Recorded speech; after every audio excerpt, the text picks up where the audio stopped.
Hello everybody, welcome to Soulsborne News. I hope you're having a great day. I am your host, MTK, and this is your most trusted source for everything Souls and Souls-like. In today's show, we'll be going over some of the most notable Souls-likes that have launched here recently, as well as some of those that are coming up. Also, Sekiro may have inspired a fighting game. Cenat advocates for a Bloodborne remake, and a Goldfish beats consort Radon. All that and much more. Let's get to it. Like me. First up on the Souls-like block is Bleak Faith from the developers over at Archangel Studios. This one actually launched last year on PC, however it is just now coming to console back on July 5th, hence why I am bringing it up in this episode. I've been diving into it here lately. Not the best Souls-like I've ever played, but it is worth noting. It is definitely an interesting playthrough. The lore is kind of interesting. The world design is a little interesting. The graphics are a little rough, so be aware of that. I will be doing a full review on this game, so you can check that out if you'd like. But Bleak Faith, definitely worth consideration if you're a Souls-like lover like I am.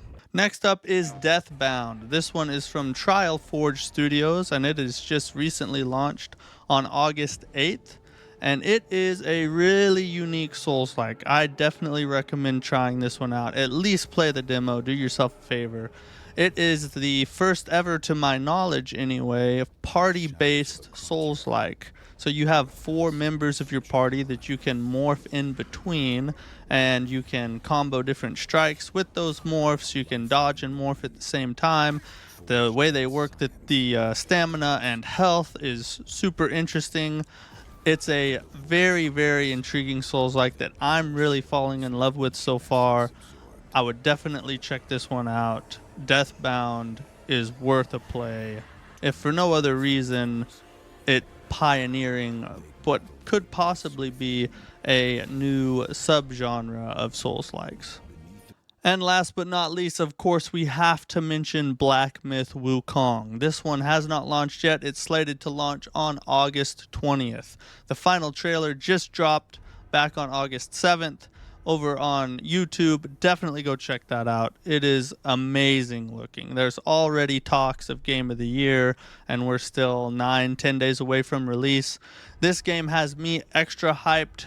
It might be one of the best Souls-likes to launch, maybe the best Souls-like to launch since Lies of P. Lies of P, in my opinion, is the best Souls-like ever made. Black Myth Wukong looks like it might give it a run for its money. Definitely check this one out. It's on my radar. I'll be playing it as soon as I can get my hands on it.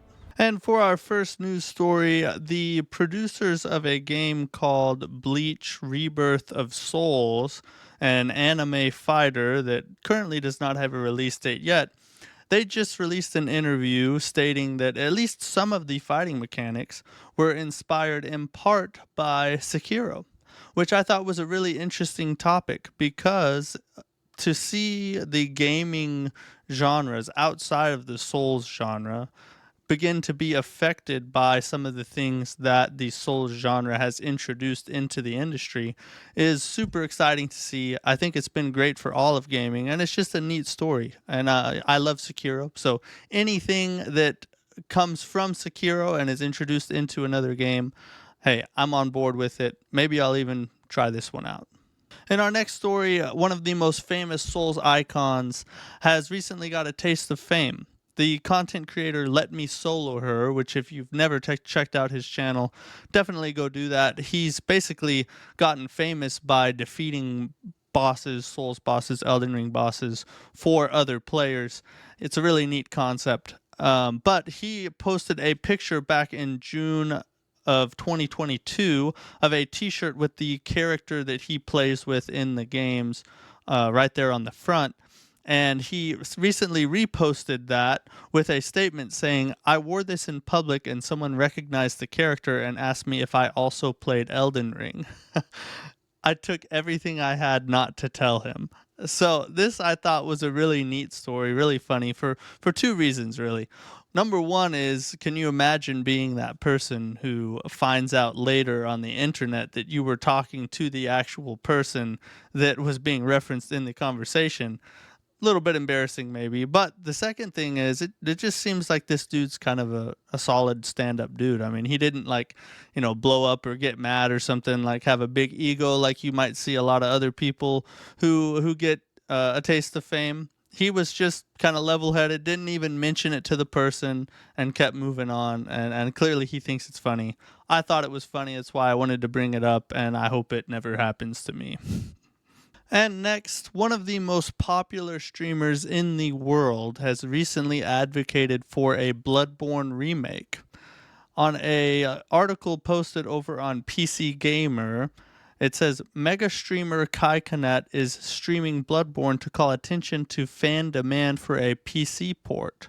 PlayStation, From Software, this is one of the most highly requested games for a remaster and a PC version.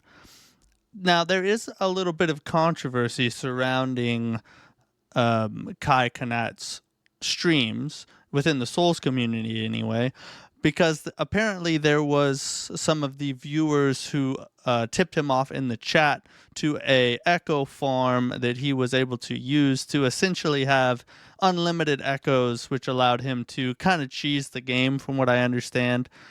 Not a big deal to me. I'm not one of those crazy, if you don't play with this build and do this specific thing and do these bosses, then you didn't really do a playthrough type of people. But that is some of the drama surrounding it. So some people are upset that this stream took place the way it did. Regardless of that, though, the fact that he was using his enormous reach and fan base to call attention to something that has been long wanted and desired within the Souls community, I think is awesome. And maybe it'll lead to something. Maybe it won't. I'm not saying that this is definitely going to bring about a Bloodborne remake. But what I am saying is that it definitely doesn't hurt. So fingers crossed, please God, give us a Bloodborne remake. Or two. Sequel would be good. I'll take either one, honestly. And lastly, when I said this in the intro, you definitely heard me correctly. A Goldfish has beaten promised consort Radon. This comes from the ex-user at Dexterto, and he recently posted a clip of the Twitch streamer Point Crow using his pet goldfish to defeat the promised consort Radon. Basically, he rigged up some kind of setup in the fish tank that monitors the fish swimming, and as the fish swims to different sections of the tank, it triggers different motions and actions in the game, and so based on where the fish is, the character does different things, and the fish actually beat the promised consort Radon.